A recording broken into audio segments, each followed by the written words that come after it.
It's a bit like an orchestra, I think, looking at a flower bed, conducting the different colours that come out at different times. And it's very interesting seeing how that comes together.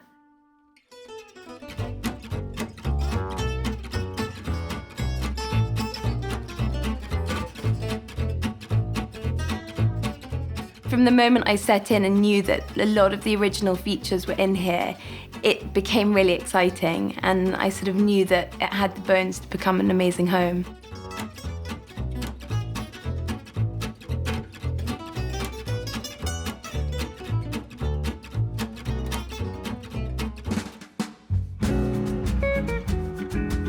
So the garden was totally overgrown. It was like a real oasis. The past owners had sort of done the legwork in building up, you know, these walls of ivy and these bigger trees. They give us the sort of core privacy, I guess. And that's something that I really want to preserve when we sort of approached the garden. I very early on enlisted the help of Butter Wakefield, who has been so amazing and so full of advice and ideas on this whole process.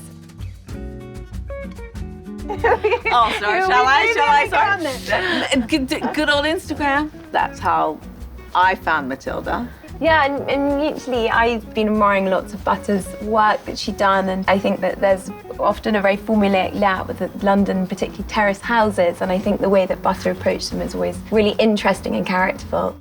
You know, so many people want to just get in and strip it all out and start again. So it was really, really refreshing and exciting that we wanted to keep it secluded and keep it secret. You know, keep the sort of overgrown, sparkly bits of it.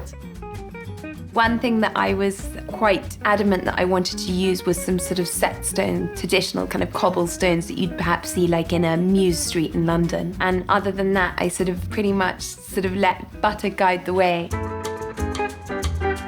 Butter's really been involved in the layout and the planting, and the layout is something that was so important and integral to what the garden has become. I never would have thought about breaking up a garden and have to have this sort of snaking path in some way, and I think the aspect you see from in the house now, it's so much greener than it would have been if it was all open. One thing that Butter taught me very early on was not giving everything in one go, and so from the sitting room looking out, you can kind of see a little bit of cobblestone and a border and a hedge, and then you sort of walk behind that and you come to this area where we are now, where we've got a raised border which currently has vegetables growing, we've got a big long table, and it's the main part of the garden, I guess. There are different sort of compartments to it. Outside the kitchen window, there's this lovely little courtyard garden, which I think is so charming and is so atmospheric. And also there's a view through from the kitchen doors through to the round window and then into the sitting room. Yeah. So it has a really lovely cohesive flow about it. This was only last year. It's amazing how well it's come on. And your allium's incredible. We've got a baby cat right there, do you see?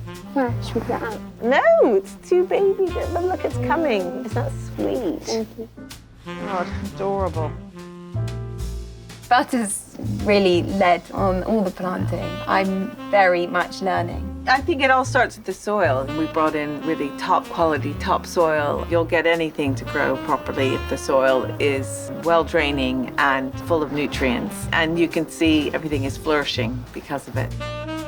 The boundary really is all original. We've got good evergreen structure at the back of the garden with all this ivy, which is, of course, an incredible native wonder for the wildlife because the bees love it and birds nest in it. I wanted to divide the garden up so that when you were standing looking out of the 3 drawing room windows, you didn't see the whole length of the garden. The hedging, I originally suggested yew, but Matilda's like, yew, a childhood thing. I'm not convinced, but and it is very dark and gloomy. So we landed on the hornbeam hedging, which actually is wonderful because it has a translucence, doesn't it? And a slight transparency, but holds on to the leaves for a long time. Yeah. And they go lovely and russety. We wanted something that wasn't going to be super high maintenance.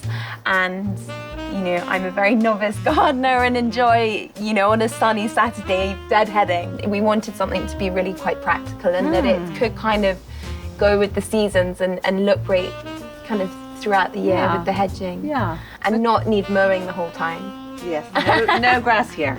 This border down here gets the sun all day, so this has got, you know, our most sun-loving plants along the left-hand side here and in the middle of the garden, and the raised bed. Matilda's got her veg and her salads. In this corner here, we've got, the shade-tolerant hydrangeas and things, and the Solomon seal and things that appreciate a little less sun. And in the middle of the garden, all the sun-loving things. So the strongest colors, like we've got the allium purple sensation, which are the sort of big bursts of purple, at varying heights. And then we've got geums, both the red and the orange, and lots of nepeta and acamillamala. So there's a lot going on, and there's a lot that will come on as the season progresses as well. We've got roses, lovely roses, Gertrude Jekyll and Munstead Wood. So for later, we've got some hydrangea limelights, which are really great because they do both sun and shade. So they go the whole way through the garden. That kind of ties it together, unifies it. Yeah.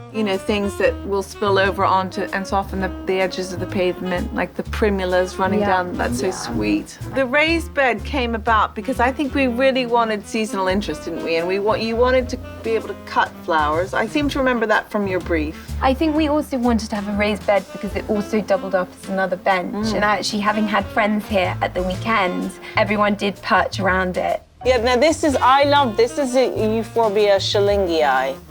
And look at that. Don't you love that stripy bit? I mean, it's just so great.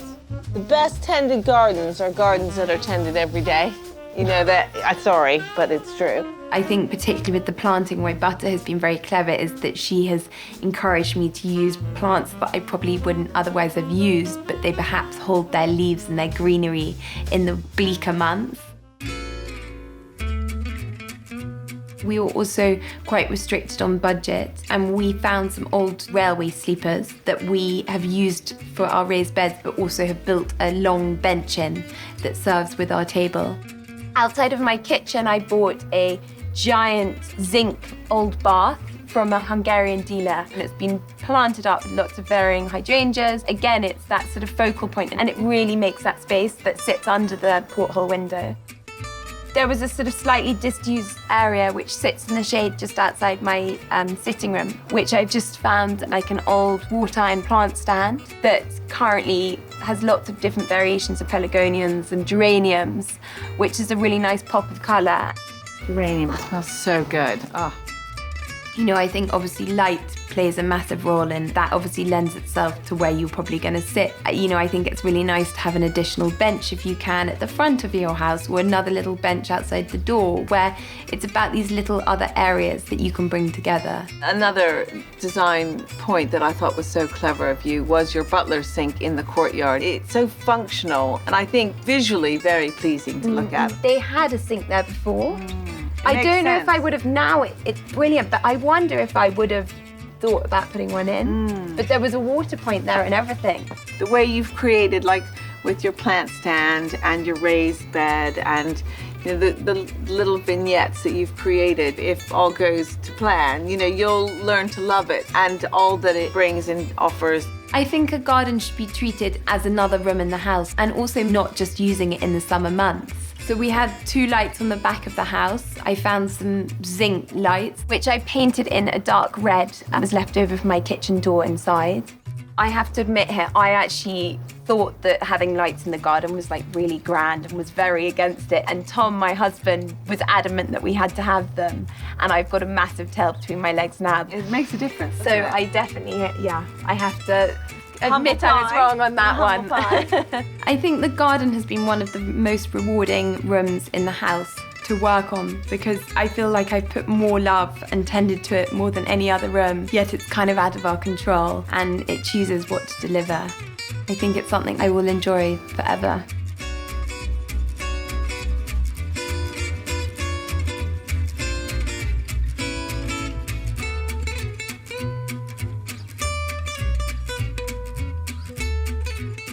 In the next episode, I'll talk through my design process and sourcing.